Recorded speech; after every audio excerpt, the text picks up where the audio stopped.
নমস্কার, তোমাদের সকলকে আমার আগন্তুক ইউটিউব চ্যানেলে স্বাগত জানিয়ে শুরু করছি আজকের আলোচনার বিষয়। আজকের বিষয় প্রবন্ধ রচনা। বিষয়বস্তু তোমার প্রিয় কবি। এই রচনাটা লেখার জন্য আমরা যে সমস্ত পয়েন্টসের সাহায্য নেব সেগুলো আগে দেখে নিই।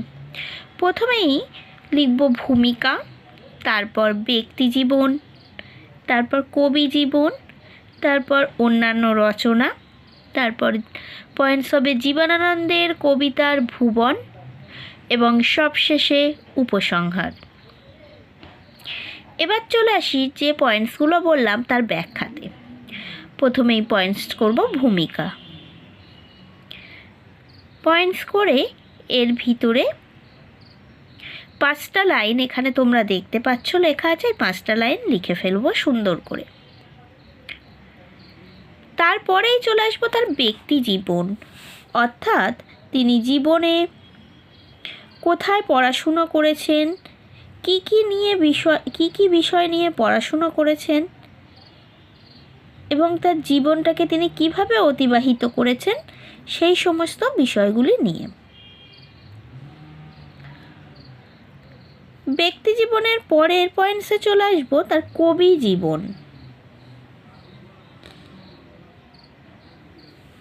ঠিক আছে, এখানে তার কবি জীবনে কবে থেকে তার মধ্যে কবি প্রতিভার প্রকাশ ঘটেছিল বা বিকাশ ঘটেছিল সেটা দিয়ে শুরু করব। তারপর তিনি কি কি বই লিখেছেন সেই সমস্ত বিষয়ে আলোচনা হবে। ঠিক যেভাবে এখানে লেখা আছে তোমরা দেখতে পাচ্ছ সেইভাবেই তোমরা সুন্দর করে সাজিয়ে গুছিয়ে লিখবে। কবি জীবনের পরেই চলে আসবো অন্যান্য রচনা এই পয়েন্টসে।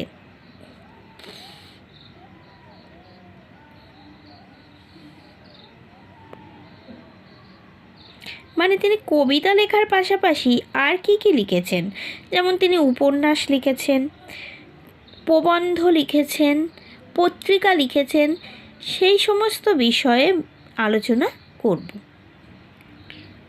তারপরে অন্যান্য রচনার পরেই চলে আসব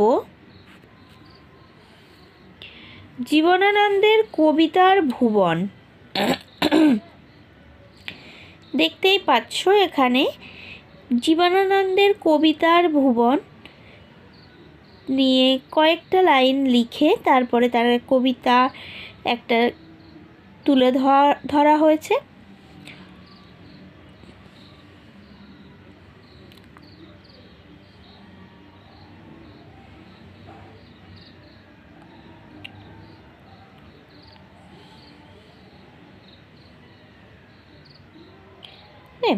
জীবনানন্দের এই কবিতার ভুবন এই পয়েন্টসটা করে যা লেখা আছে সেগুলো তোমাদের লিখতে হবে এবং সব শেষে এই পয়েন্টসটা শেষ হবে ও উপসংহার লিখতে হবে। উপসংহার লেখার মধ্য দিয়ে রচনাটা শেষ হবে।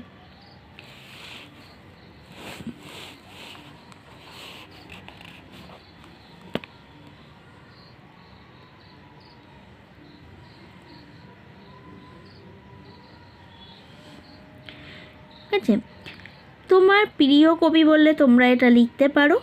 আর এই কবি এই রচনাটার অবলম্বনে আর কি কি রচনা পড়লে লিখতে পারো না, প্রকৃতির কবি জীবনানন্দ, কবি জীবনানন্দ দাশ, এগুলো পড়লে আমরা